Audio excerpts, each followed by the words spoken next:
Bueno, continuamos con el desarrollo de la unidad 5 en este caso, y ahora vamos a ver un tema nuevo, si se quiere, en el desarrollo de esta materia, y vamos a hablar de las deducciones personales, las exenciones y las desgravaciones. Vamos a hacer una breve diferencia entre qué es cada una de ellas, dando sus conceptos generales. Vamos a adentrarnos en cada una de ellas, hablando de las deducciones personales que permite la ley, entre ellas generales y especiales, su análisis, el régimen vigente, también las exenciones reales y personales, vistas también como absolutas y relativas, el análisis de las mismas, y por último vamos a ver esas exenciones contempladas en otras leyes, como son las asignaciones familiares, las prestaciones de las RT, entre otras. Para poder diferenciar un poco de qué estamos hablando cuando hablamos de deducción, de exención y desgravación, estamos hablando de tres cosas distintas. Pero antes de definirlas es importante entender qué lugar ocupan estas cuestiones en nuestro impuesto. Nosotros, al determinar una ganancia gravada, el legislador cuando creó el impuesto interpretó que había gastos que podían contemplarse distinto a los gastos que hacen a la operatoria normal o al giro comercial de tanto sea una persona física o una persona jurídica o empresa. Pensó que había algunos gastos que pueden ser deducidos de nuestra renta gravada. Por eso habla de deducciones. También pensó que había exenciones para algunos casos donde no deberían tributar el impuesto, y también se pensaron en desgravaciones. Para avanzar un poco más, vamos a ver que cuando hablamos de deducciones estamos hablando de gastos que disminuyen la ganancia gravada. Siempre funcionan bajando la base imponible, pero no nos estamos refiriendo a los gastos propios que hace la actividad comercial, sino a otros tipos de gastos, que ahora los vamos a enunciar. También cuando hablamos de exención, hablamos de que esta exención implica que no nace la obligación tributaria y que para eximir un concepto previamente debe ser otorgado. Es decir, hay exención cuando, pese a que ese objeto en su oportunidad pudo haber estado gravado, una norma llamada norma de exención permite que ese objeto, que esa ganancia esté exenta del pago del impuesto. Pueden haber diferentes tipos de exenciones, ahora la vamos a ver un poco más en detalle, pero acá la vemos conceptualmente y en términos generales. Y una desgravación, distinto a los otros dos conceptos, son conceptos que tienden a disminuir el impuesto y no la base imponible, a diferencia de las deducciones. Las desgravaciones suelen aparecer al final de la liquidación de nuestro impuesto, en tanto que una deducción aparece al principio de la liquidación de nuestro impuesto, y una exención casi totalmente distinto a los dos conceptos mencionados son aquellos casos donde el legislador determinó que ciertas ganancias no van a estar gravadas por nuestro impuesto. Dijimos que son situaciones que establece el legislador para abaratar el impuesto en el caso de las desgravaciones, y en la práctica funcionan como pagos a cuentas del impuesto. Y como dijimos anteriormente, es lo último que se resta al momento de la liquidación de nuestro impuesto. Vamos a adentrarnos un poco en lo que son las deducciones. En este caso vamos a hablar de las deducciones personales. Las mismas pueden ser generales y especiales. Vamos a ver su análisis y su régimen vigente. Cuando hablamos de deducciones personales, como indica su denominación, estamos hablando del carácter personal, es decir, el carácter personal del impuesto, es decir, se refieren a la persona, es decir, al sujeto del impuesto. Y están definidas por el legislador, y quien obtiene rentas que superan las mismas cuentan con capacidad para contribuir, por lo tanto ingresará el impuesto. Esto nos quiere decir, dicho de otra manera, que aquella persona o aquel sujeto que obtenga rentas que supere esas deducciones personales, se entiende que tiene capacidad para contribuir, capacidad para ingresar el impuesto, por lo tanto debe tributar el mismo. Debemos tener en cuenta 3 cuestiones. Nuestras deducciones personales no se consideran pérdida, es decir, que si el resultado del ejercicio antes de las deducciones personales nos determinan una ganancia, estas en ningún caso nos pueden generar un quebranto. No llamado pérdida porque la pérdida es producto de un resultado. En este caso ya generarían un quebranto de contemplar esas deducciones, nos generaría un signo negativo más allá del resultado positivo que podíamos haber tenido. Y si el resultado del ejercicio antes de esas deducciones personales nos da pérdida, las mismas no la incrementan. Para poner un ejemplo sencillo, tenemos un resultado positivo de 1.000 pesos y nuestras deducciones son de 1.500 pesos, no puede generar ese quebranto de 500 pesos. Distinto estamos hablando del último caso que tenemos que tener en cuenta, que si nos llega a dar una pérdida de 1.000 pesos, nuestras deducciones nos la pueden incrementar a 2.500 pesos, teniendo que las deducciones pueden ser de 1.500 pesos. Todo esto a título de ejemplo, para poder entender que las mismas no generan ni quebranto ni incrementan las pérdidas. Bueno, estas deducciones personales se separan en generales y especiales, y estas generales las podemos encontrar en el artículo 23 de nuestra ley, y son 2 grandes deducciones generales que la ley establece, que son las ganancias no imponibles y cargas de familias. Cuando habla de ganancias no imponibles, nuestra ley lo que trata de establecer es que esa ganancia, a partir de ese monto de ganancia, no tributa impuesto. Vemos que el único requisito que tiene esta ganancia no imponible es que el contribuyente sea residente en el país en el transcurso del periodo fiscal más de 6 meses. Y el monto anual que podemos deducir actualmente, y este monto fue actualizado a partir del 1 de agosto del 2018, o sea que este monto vamos a ocuparlo recién en la declaración jurada que se va a volver exigible el año que viene, pero fue establecido a partir del 1 de enero del 2018, es de 66.917 pesos con 91 centavos.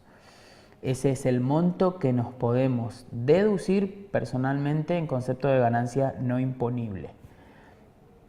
Y otro de los conceptos como deducción general es el concepto de cargas de familias, establecido en el artículo 23, pero en su inciso B.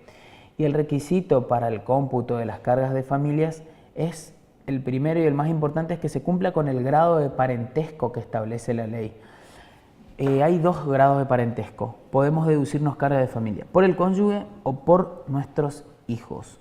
Una reciente modificación eliminó otros grados de parentesco que estaban establecidos en la ley, dejando solamente actualmente el cónyuge y los hijos. Entiéndese hijo como hijo, hijastro menor de 18 años o aquel incapacitado para el trabajo. Vemos los montos ahí establecidos. Estos montos también están actualizados para el ejercicio 2018, que no quita que el año que viene puedan modificarse para el ejercicio 2019, y solo podrá efectuar esta deducción por carga de familia el pariente más cercano que tenga ganancias imponibles. Otras 3 condiciones que nos establece para poder deducirnos por carga de familia es que sea residente en el país, la carga de familia hablando, ¿no? Que sea residente en el país, que es independiente del contribuyente, es decir, que la carga de familia tiene que residir en nuestro país, que esa carga de familia esté efectivamente a cargo del contribuyente y que esa carga de familia tenga entradas netas inferiores al mínimo no imponible que hablamos como ganancia no imponible hoy en el punto anterior, del monto de 66.917 pesos con 91. Aquella carga de familia que supere este monto no va a poder ser incluida como deducción del impuesto a ingresar. Ahora vamos a ver, vimos recién las deducciones generales, ahora vamos a ver aquellas denominadas deducciones especiales enunciadas en el artículo 23, inciso C, y tenemos derechos a computar las mismas quienes obtengan ganancias netas comprendidas en aquellas que estén en el artículo 49, es decir, las ganancias de tercera categoría, siempre que trabajen personalmente en la actividad o en la empresa, y quienes obtengan ganancias netas incluidas en el artículo 79, es decir, las de cuarta categoría. Vemos que esta deducción especial sigue teniendo como objeto la persona. Por eso las denominamos deducciones personales, porque pese a que ser una ganancia de tercera categoría, estamos hablando de aquellas personas que trabajen personalmente en la actividad o creen una empresa o llamada explotación unipersonal, pueden hacer uso de esta deducción especial. Y lógicamente las del artículo 79, la cuarta categoría. La única condición o la gran condición que establece la ley para poder deducirse de manera especial el monto establecido por ley es que se haya pagado el concepto de autónomo, que el autónomo es el aporte que realizan los trabajadores al sistema integrado de jubilaciones y pensiones o a las cajas sustitutivas, a las cajas de jubilaciones sustitutivas equivalentes al sistema integrado, las que correspondan. Y este importe en concepto de deducción especial es el equivalente a incrementar una vez la ganancia no imponible. Es decir, que sería el duplo de 66.917,91. Esto podemos deducirnos en concepto de deducción especial con la condición de que paguemos el autónomo. Y respecto del pago del autónomo, debemos tener en cuenta que hay que contemplar dos situaciones. Que la totalidad del aporte correspondientes a los meses de enero a diciembre, o en su caso aquellos por los que exista obligación de efectuarlos, o en su caso del periodo fiscal que se declara, se encuentren ingresados. Esto no establece la ley. Hoy hablamos del pago del autónomo. Bueno, esta es la primera condición, que los mismos de enero a diciembre se encuentren pagados a la fecha de vencimiento de la declaración jurada, o se hayan incluidos en planes de pagos, planes de facilidades vigente. Es decir, primer condición, que el pago de autónomo esté cancelado, ya sea vía el pago o vía inclusión en un plan de pagos.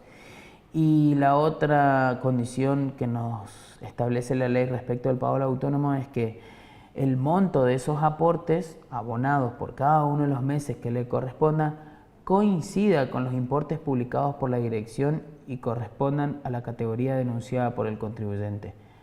Caso sencillo, que algún contribuyente pueda ingresar un monto menor al de la categoría que le corresponde del autónomo. Para decirlo brevemente, el autónomo es un impuesto que paga aparte la persona responsable inscrita para su jubilación y suelen tener modificaciones de importes, por lo que puede ocurrir que esté abonado un mes, pero en inferior cantidad, por lo que no se estaría cumpliendo la coincidencia del monto establecido por AFIP. De no cumplirse alguno de estos requisitos establecidos, los trabajadores no podrán computar suma alguna en concepto de deducción especial. Retrocedo un poco para ilustrarnos y resumir que la deducción especial es el duplo del mínimo imponible y la condición es que el pago del autónomo esté cumplido. Esta deducción especial se puede incrementar en algunos casos que la ley establece. Se incrementa en cuanto la ley nos permite establecerla en 3,8 veces el mínimo imponible, que son los 66.917,91 centavos que venimos viendo, y ahí está la manera de cálculo. Es nuestra deducción especial incrementarla en un 3,8%. Esta deducción especial solamente podemos hacerlo uso en los incisos del artículo 79 A, B y C, que son los casos puntuales de desempeño de cargos públicos, del trabajo de relación de dependencia y el caso de los jubilados o aquellos que tengan pensiones o retiros y subsidios. Para repasar, esta deducción especial incrementada lo vemos en el artículo 79 en esos incisos A, B y C. y esa deducción especial a computar no podrá exceder en ningún caso la suma de las ganancias netas de la tercera y cuarta categoría. Esto está establecido en el artículo 47 del decreto reglamentario, donde sucede que hay ciertos contribuyentes que tributan por la cuarta categoría, como ejemplo algún trabajador en relación de dependencia, y que aparte tenga alguna ganancia de tercera categoría, por ejemplo, una explotación unipersonal, por lo que obtiene ingresos por ambas categorías, por tercera y por cuarta. La deducción especial incrementada nunca podrá exceder la suma de esas ganancias. Esto sigue más o menos el criterio de lo que hablamos al principio, que no nos puede generar un quebranto, una deducción especial incrementada respecto de nuestras ganancias. Ahora bien, vamos a ver las deducciones especiales, pero ya no identificando a una categoría, sino más bien que se corresponden con todas las categorías. Si analizamos el artículo 82 de la Ley de Impuesto a las Ganancias, están ordenadas de otra manera, pero acá a los fines de poder identificarlas, las organizamos de esta manera. Esas deducciones especiales están vistas agrupadas de esta manera como gastos, y otras deducciones especiales que no son gastos, pero que la ley los establece como deducciones especiales. Vemos que enumera la ley como deducción especial a los impuestos y tasas que recaen sobre bienes que produzcan ganancias, los gastos de movilidad y viático y otro tipo de compensaciones, también las primas de seguro que cubran riesgo sobre esos bienes que produzcan ganancias. Aquí vemos e identificamos claramente que se tratan de gastos. Pero estas deducciones especiales no siempre son gastos, sino a veces son importes que afectan el valor patrimonial de los bienes afectados para obtener nuestra ganancia gravada. Y aquí vemos los tres casos de deducciones que no son gastos, pero sí importes que pueden reducir nuestra ganancia, que son las pérdidas extraordinarias sufridas por casos fortuitos o fuerza mayor en los bienes que producen ganancia. A título de ejemplo pueden ser incendios, accidentes, siniestros, con la condición que no fuesen cubiertas por seguros o indemnizaciones. Es decir, podemos deducirnos pérdidas extraordinarias en tanto y en cuanto no hubiesen sido cubiertas por seguros o indemnizaciones. Mismo caso para pérdidas debidamente comprobadas, a juicio del órgano de contralor, en este caso que es la DGI, originadas por delitos cometidos contra los bienes de explotación de los contribuyentes por empleado de los mismos, en cuanto no fuesen cubiertos por seguros o indemnizaciones. Estamos hablando de la misma condición. Siempre que no haya mediado una cobertura de seguro o una indemnización, el contribuyente puede deducirse la pérdida comprobada por delitos cometidos contra los bienes que le generan la ganancia. Y por último, otro concepto que no es un gasto, pero también es contemplado como una deducción, son las amortizaciones por desgaste y agotamiento y las pérdidas por desuso de los bienes que nos generan ganancias. Para poder entender un poco estas deducciones especiales vamos a recurrir a dos ejemplos breves y sencillos. El primero es la prima de seguro de incendio de un edificio que cubre el inmueble que un contribuyente tiene para obtener su renta. En este caso, si lo tiene afectado a la primera categoría, es deducible de la primera categoría, la prima de seguro. Si no tuviese una prima de seguro y hubiera una contingencia de daño del edificio, esa contingencia, ese daño podría deducirse como una deducción especial, pero no la prima de seguro, sino el daño. Y también en el caso de la prima de seguro de un robo, de por ejemplo un ecógrafo que tenga un médico que tiene afectado como bien de uso, lógicamente, justo en una condición necesaria, es deducible de la cuarta categoría, la prima de seguro. El robo también estaría contemplado en el caso de no como gasto, sino como una pérdida por delito cometido contra el bien que le genera una ganancia.